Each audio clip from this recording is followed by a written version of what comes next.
తిండి లేని కుటుంబాలు ఎన్ని లేవు, పంట లేని కుటుంబాలు ఎన్ని లేవు, ఎడారి ప్రాంతాలు ఎన్ని లేవు. ఎడారిలో పుడితే మన బతుకేంటి? పోనీ ఇది ఏమైనా పుట్టాలని అప్లికేషన్ పెట్టుకుని పుట్టావా? అలా జరుగుతుందా? అదే అదృష్టం అంటే. కానీ ఆ అదృష్టాన్ని చూసుకుని మురిసిపోవడం కాదు, అయ్యో ఇంత గొప్ప జన్మ వచ్చింది, పంటకి లోటు లేని ప్రాంతంలో పుట్టాం, ఉన్నతమైన వర్గంలో పుట్టాం, మనకేం లోటు లేదు, హాయిగా ఉన్నాం, కడుపు నిండా తిండికి లోటు లేదు, ఇంటికి లోటు లేదు, తల్లిదండ్రులు కష్టపడి సంపాదించారు, మనం చదువుకోమని చెబుతున్నారు, సుఖంగా ఉండమన్నారు, ఉండొచ్చు కదా, మనం ఎందుకు దుర్గుణాలు పెట్టుకోవాలని ఆలోచించాలి.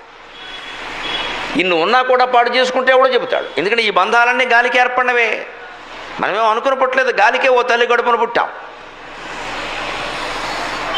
గాలి ఆ వాసనా బలం, గాలి అంటే వాసన. ఎందుకంటే వాసన వేరు గాలి వేరు కాదండి. గాలి వల్లే మనకి వాసన వస్తుంది, గమనించండి. ఓ పూల తోట మించి గాలి వచ్చినప్పుడు మనకి పూల వాసన వచ్చింది, ఓ మురికి కాలువ మించి వాసన వస్తే మురికి వాసన వచ్చింది. వాసనకి మూలం గాలేగా.